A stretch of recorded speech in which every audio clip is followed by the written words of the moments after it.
தின காற்று செய்திகள்.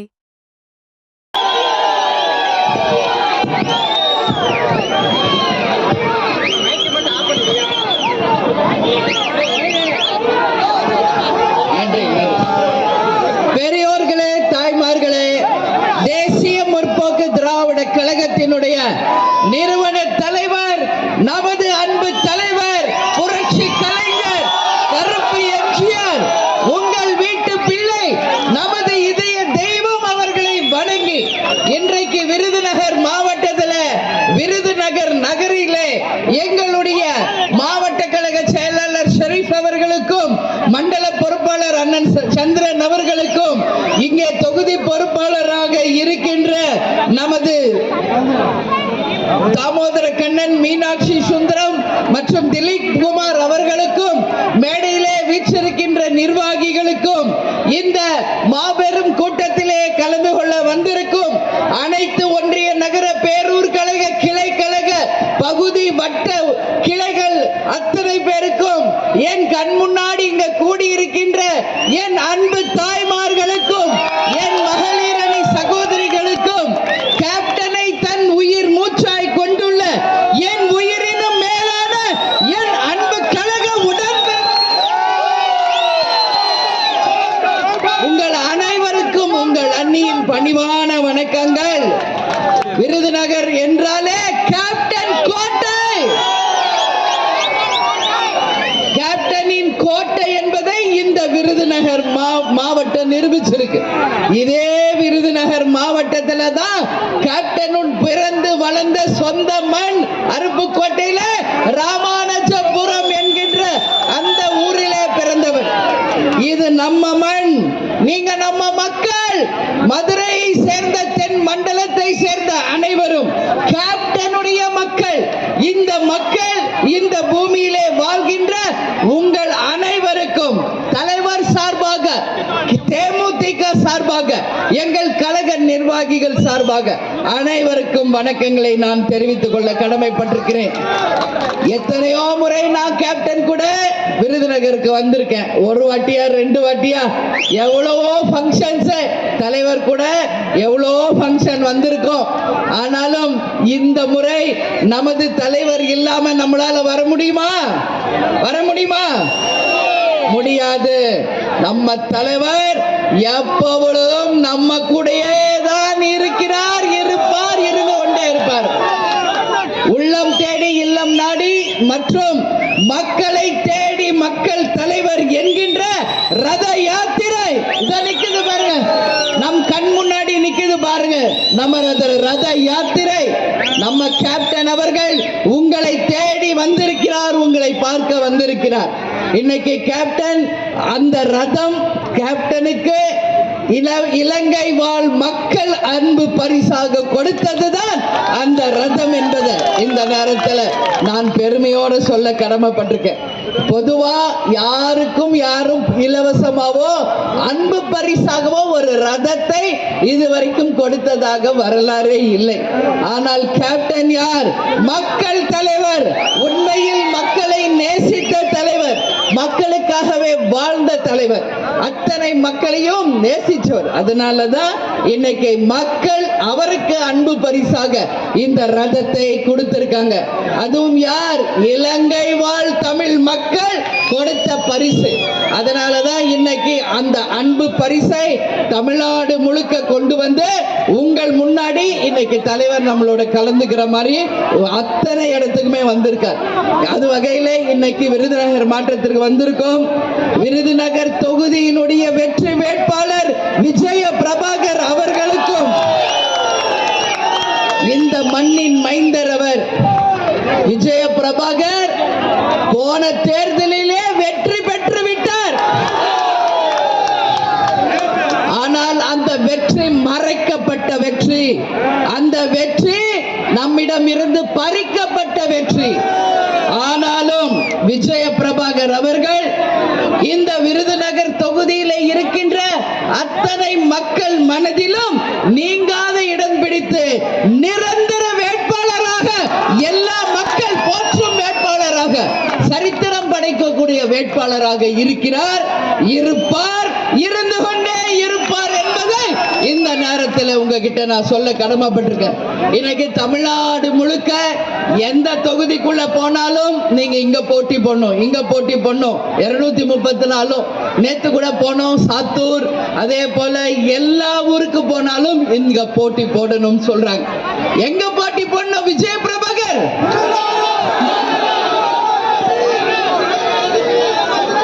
இல்ல. இந்த விருதுநகர் தொகுதியில மொத்தம் 6 சட்டமன்ற தொகுதி இருக்கு. எந்த சட்டமன்ற தொகுதியில் போட்டியிடணும்?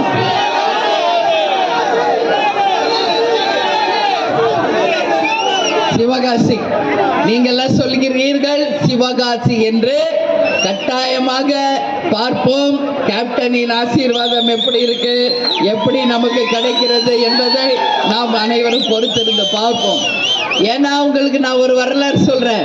2006 தலைவர் தேர்தலில் நின்ன முதல் தேர்தல் தேசிய முற்போக்கு திராவிட கழகத்தினுடைய அதிகமான வாக்குகளை பெற்ற தொகுதி சிவகாசி தொகுதி என்பதை இந்த நேரத்தில் நான் பெருமையோடு சொல்ல கடமைப்பட்டிருக்கேன்.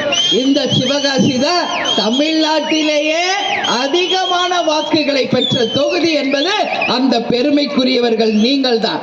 அதற்கு பிறகு வந்த சட்டமன்ற தொகுதியிலும் நாம் மிகப்பெரிய அளவு வெற்றி பெற்றோம். பாராளுமன்ற தொகுதியில் நாம் தனித்து போட்டியிட்ட போதும் அதிக வாக்குகளை பெற்றது சிவகாசி தொகுதி தான் என்பது இந்த நேரத்தில் உங்களிடம் நான் பெருமையோடு கட்டாயம் பகிர்ந்து கொள்ள விரும்புகிறேன். அதனால நிச்சயமாக வருகின்ற தேர்தலில் விஜய பிரபாகர் அவர்கள் எங்கு போட்டியிடுகிறார் என்பதை அத்தனை பேருடைய ஆசீர்வாதத்தோடு நிச்சயமாக நம்ம அதிகாரப்பூர்வமாக அறிவிப்போம். அந்த முறை நம்மிடம் வெற்றி பறிக்கப்பட்டது.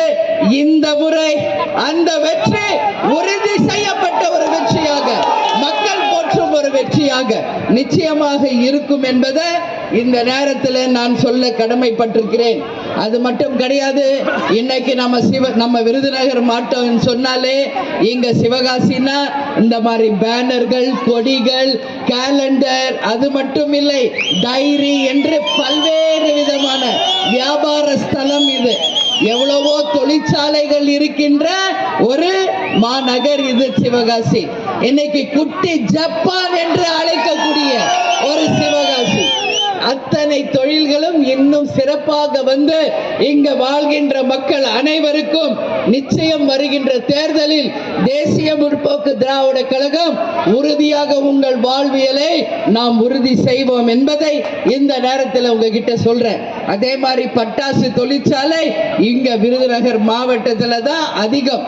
ஆனா எப்ப பார்த்தாலும் பட்டாசு தொழிற்சாலையில விபத்து நடந்து கொண்டே இருக்கிறது. அங்கே பல்வேறு மக்கள் இறந்து கொண்டே இருக்காங்க. ஒவ்வொரு முறை அந்த நிகழ்ச்சி நடக்கும் போதும் தொடர்ந்து நம்மை அறிக்கை கொடுத்து இங்க நம்ம மாவட்ட செயலாளர் நிர்வாகிகளை நேரடியாக சென்று அந்த குடும்பங்களுக்கு ஆறுதல் தெரிவித்து நம்மால் முடிந்த உதவிகளை நாம் செய்து கொண்டிருக்கிறோம். இனிமேல உங்களுக்கு நான் சொல்றேன், 2026 தேர்தலுக்கு பிறகு பட்டாசு ஆலை விபத்துகளோ மரணங்களோ நடக்காம உறுதியாக தேசிய முற்போக்கு திராவிட கழகம் மக்களுக்கு துணை நின்று அந்த விபத்துகள் நடக்காமல் நிச்சயம் காக்கப்படுவீர்கள் என்பதை இந்த நேரத்தில் உங்ககிட்ட நான் சொல்றேன். நாங்க சைனாக்கு போயிருந்தோம். அப்போ எல்லாரும் என்கிட்ட சொன்னீங்க, தேர்தல் அப்ப நான் வரும்போது சைனா பட்டாசு வந்த பிறகு இங்க வியாபாரம் முற்றிலுமாக முடங்கி போய்விட்டது. இங்க சைனா பட்டாசுகள் நம்ம நாட்டுக்கு வரக்கூடாது, அதை தடை செய்ய வேண்டும் என்ற கோரிக்கை தான் மக்களிடையே மிக முக்கியமான கோரிக்கையாக இருந்தது.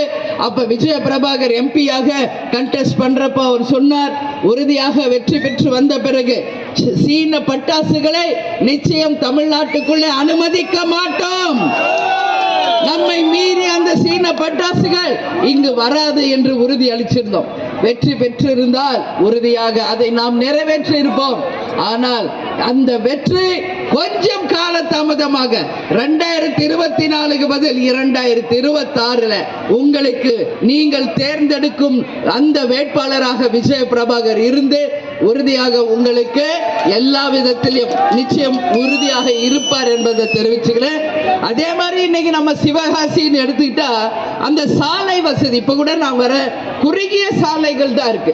இங்க எவ்வளவு இண்டஸ்ட்ரீஸ் இருக்கு, எவ்வளவு தொழிற்சாலைகள், இன்னைக்கு எத்தனையோ பேருக்கு வேலை வாய்ப்பு இருக்கின்ற போது இங்க இருக்கின்ற சாலை அமைப்புகளை மிக பிரம்மாண்டமாக இருக்கணும். அந்த வகையில் இங்க சுற்றுச்சூழல் சிறப்பாக இருந்து அந்த சாலைகளை விரைந்து முடித்து மக்கள் பயன்பாட்டிற்கு நிச்சயம் நாம் கொண்டு வருவோம் என்பதை இந்த நேரத்தில் உங்களுக்கு நான் உறுதியாக தெரிவிச்சுக்கிறேன்.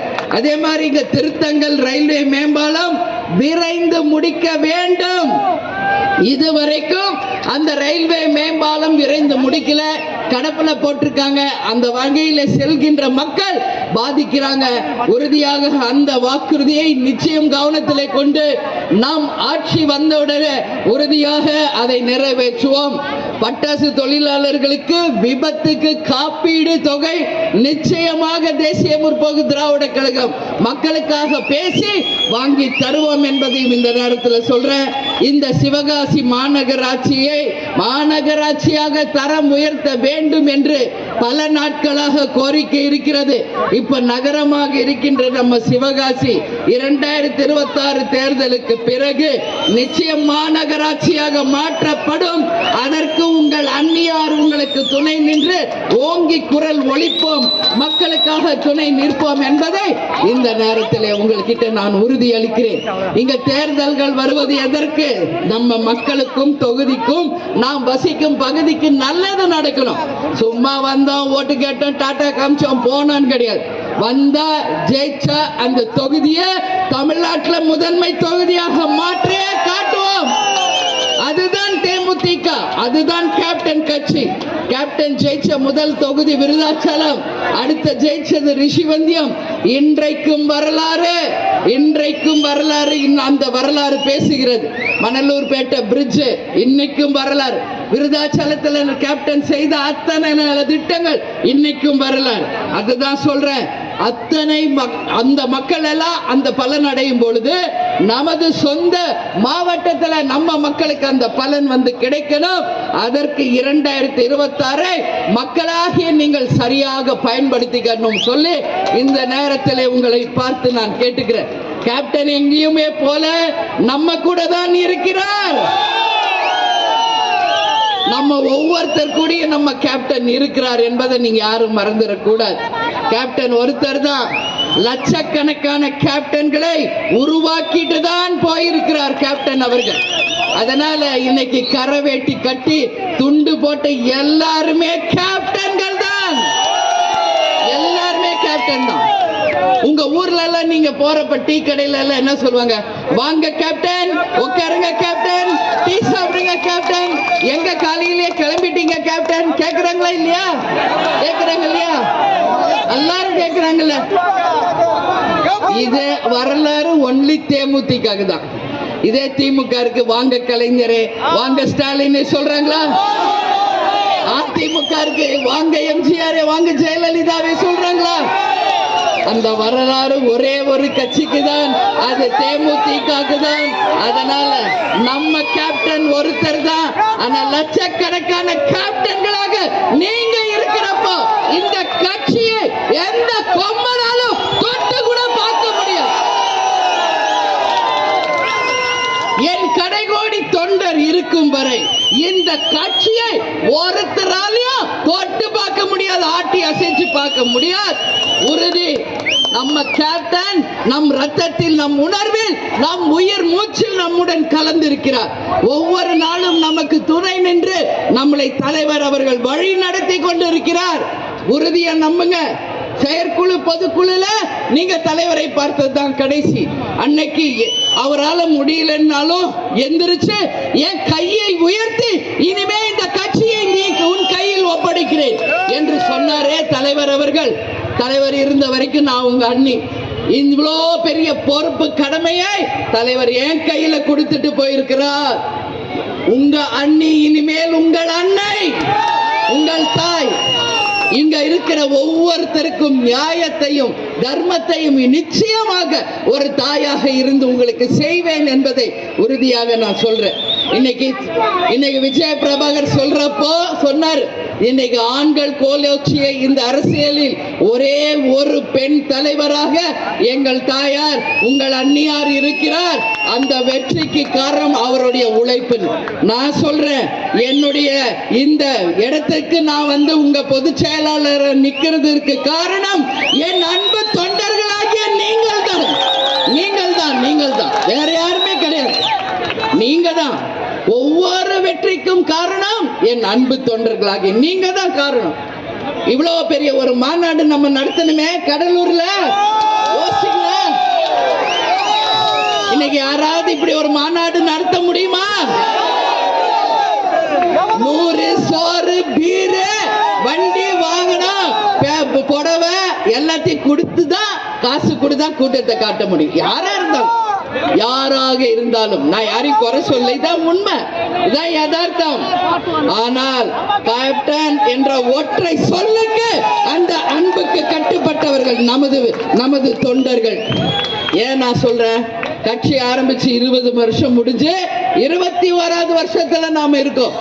ரசிகர் மன்ற காலத்திலிருந்து இன்றைக்கு வரைக்கும் கேப்டனுக்காகவே உங்கள் உயிரையும் மூச்சையும் உங்கள் உழைப்பையும் வியர்வையும் சிந்தி நீங்கள் வளர்த்த இந்த கட்சிக்கு உண்மையில் அத்தனை பேருக்கும் நான் தலை வணங்குகிறேன். உங்கள் அத்தனை பேருக்கும் தலை வணங்குகிறேன்.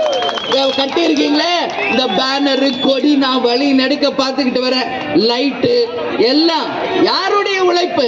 உங்கள் வியர்வையில் சிந்தி நீங்கள் சம்பாதித்த அந்த உணர்வில் நீங்க கட்டினதுதான். அதான் சொல்ற, இதுக்கு ஈடு இணை எதுவுமே இல்லை. உண்மை, இதுதான் உண்மை. கேப்டன் அப்பப்ப என்று சொல்வார், நான் கொடுத்து வச்சவன் ஏங்க, எனக்கு கிடைச்ச தொண்டர்கள் தான் என் வாழ்க்கையில நான் செய்த பாக்கியம்.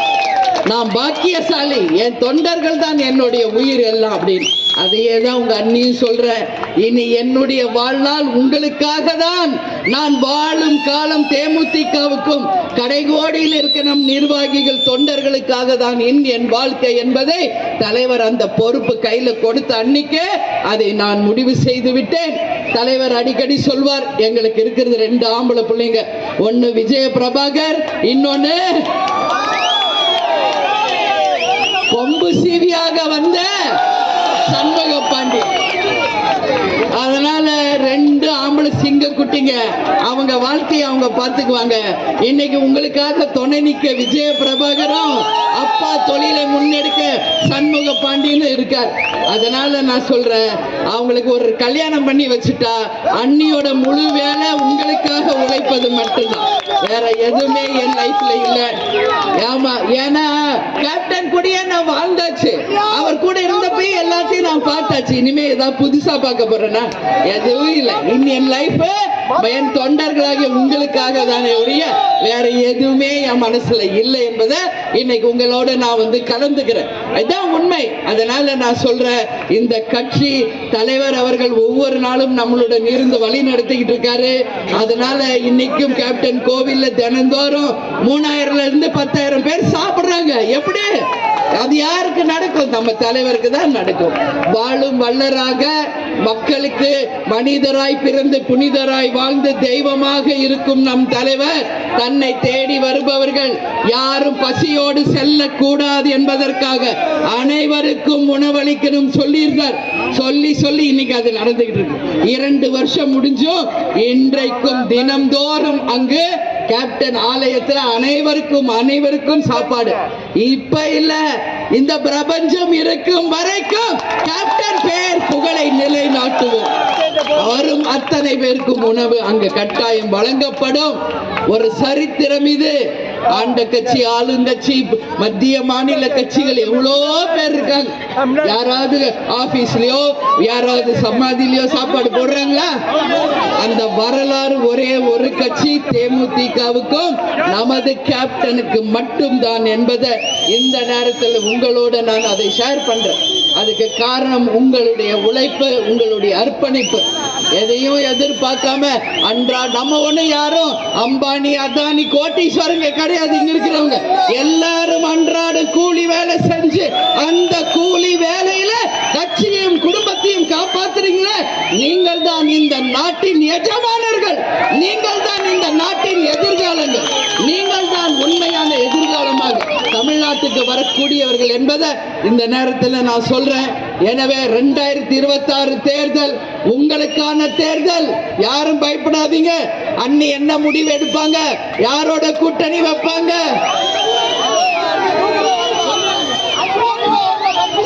அப்படின்றதானே உங்க எண்ணம். இல்ல, உங்ககிட்ட நான் சொல்றேன், நீங்க யாரை விரும்புறீங்களோ அவங்க கூட தான் கூட்டணி. என் நிர்வாகிகளும் என் தொண்டர்களும் யாரை விரும்புகிறார்களோ அவர்களுடன் தான் கூட்டணி என்பதை உறுதியா சொல்ற. தைரியமா இருங்க, தைரியமா இருங்க. நல்ல கூட்டணியை முடிவெடுப்போம்.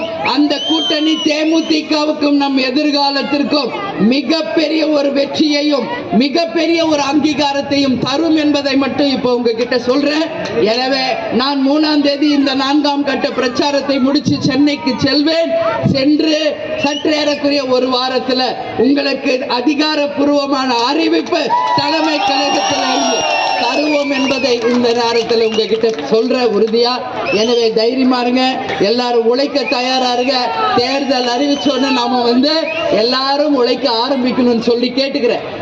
நீங்கெல்லாம் என்னைய எங்க அண்ணி முதல்வராக வரணும், துணை முதல்வராக ஏதோ நீங்க சொல்றீங்க. ஆனா எனக்கு இங்க இருக்கிற நீங்கள் அனைவரும் இன்னைக்கு தொண்டர்களா நிர்வாகிகளா இருக்கிற உங்களை அரசு பதவியில் அமர வைத்து அழகு பார்ப்பதுதான் உங்கள் அண்ணியாக என்னுடைய கடமை, லட்சியம், கொள்கை என்பதை இந்த நேரத்தில் உங்களோடு நான் சொல்றேன். உங்களை உயர்ந்த பதவியில் அமர வைத்து அந்த அழகை கண்டு ரசிக்கணும் தலைவரும் நானும் என்பதுதான் அவர் கனவு, லட்சியம். அதை செய்தே தீர்வேன், உறுதியாக செய்தே தீர்வேன். நம்மளுடைய சட்டமன்ற தேர்தல் முடிந்தவுடன் 3 மாசத்துல உள்ளாட்சி தேர்தல் வருது. அனைவரும் தயாராக இருங்கள். பூத் கமிட்டி போடாதவங்க உடனடியாக போட்டு முடிங்க. யாருக்கு வேண்டும் என்றாலும் வாய்ப்பு வரும். அந்த வாய்ப்பை சரியா பயன்படுத்தி கொள்ளுங்கள். உறுதியாக மிகப்பெரிய ஒரு எதிர்காலத்தை தேமுதிகவுக்கு நிச்சயம் இந்த தேர்தலுக்கு பிறகு உங்கள் அண்ணியாக நான், உங்கள் தாயாக நிச்சயம் உருவாக்குவேன் உருவாக்குவேன் உருவாக்குவேன் என்று உங்களுக்கு நான் உறுதி அளிக்கிறேன். எனவே வருகின்ற தேர்தலுக்கு எல்லாரும் தயாராக இருக்கணும். உங்களை எல்லாம் அரசு பதவியில அமர வைப்பதுதான் என் கனவு, லட்சியம். அந்த வெற்றி கனிகளை நம் தலைவர் காலடியிலே கொண்டு போய் சேர்க்கும் நாள் தான் நமக்கான உண்மையான வெற்றி வெற்றி வெற்றி என்று சொல்லுகிறேன். ஏன்னா தலைவர் அவர் கண்ட கனவு, லட்சியம் அது உங்களுக்காக, மக்களுக்காக ஆரம்பிக்கப்பட்ட கட்சி. என் மக்களே என் மக்களே என் மக்களே என்று சொன்னவர், உங்களை தங்க தட்டில் வைத்து தாளாட்டுவேன் என்று சொன்னவர், லஞ்சம் ஊழலுக்கு அப்பாற்பட்டு நேர்மையான ஆட்சியை கொண்டு வருவேன் சொன்னவர். அது மட்டும் இல்ல, படித்த படிக்காத இளைஞர்களுக்கு வேலை வாய்ப்பு, அது மட்டும் இல்லை, அனைவருக்கும் இலவச கல்வி, இலவச மருத்துவம், வீடு தேடி ரேஷன் பொருள் வரும் என்று சொன்ன ஒரே உத்தமர் நமது கேப்டன். உறுதியாக அதுக்கான நேரம் காலம் வரும், நிச்சயம் வரும். அது நாள் வரைக்கும் நிச்சயம் நம்மளுடைய கடமைகளை நாம் தொடர்ந்து செய்து கொண்டே இருப்போம். அந்த நேரம் வரும் பொழுது அந்த பலனுக்கு உரியவர்கள் நீங்கள் தான் நீங்கள் தான் நீங்கள் தான் என்று சொல்லி அந்த மாநாடை மிகப்பெரிய வெற்றி மாநாடாக மாற்றி காட்டிய உங்கள் அனைவருக்கும் தலைவர் சார்பாக, கட்சியின் சார்பாக என்னுடைய பணிவான வணக்கங்களை நான் தெரிவித்துக் கொள்கிறேன். தேமுதிக மாநாடுக்கு இணை தேமுதிக மாநாடு தான் என்பதை நிரூபித்த என் அத்தனை நிர்வாகிகள் தொண்டர்களுக்கு அந்த மாநாடு வெற்றி உங்கள் வெற்றி, அதே போல தேர்தல் வெற்றி உங்கள் வெற்றி என்று சொல்லுகிறேன். எனவே ஆமா, அதனால இந்த நாம் எல்லாரும் இங்க யாருக்காக சேர்ந்திருக்கோம்? கேப்டன் என்ற ஒற்றை இருக்காது. உங்களுக்கு அவர் தான் தலைவர்னா எனக்கும் அவர் தான் தலைவர். என் கணவராக இருந்தாலும் என்னுடைய தலைவரும் கேப்டன் தான். அதனால நாம் அனைவரும் இணைந்து உழைப்போம், உறுதியாக வெல்வோம், சரித்திரம் படைப்போம் என்பதை இந்த நேரத்தில் சொல்றேன். எனவே நாம் எல்லாரும் சேர்ந்து நான் சொல்றேன், நீங்க ரிப்பீட் சொல்றீங்களா? எல்லா புகழும் கேப்டனுக்கு, எல்லா புகழும் கேப்டனுக்கு, எல்லா புகழும் கேப்டனுக்கு. வெல்வோம், சரித்திரம் படைப்போம், கேப்டனின் கனவு லட்சியத்தை வென்றெடுப்போம்.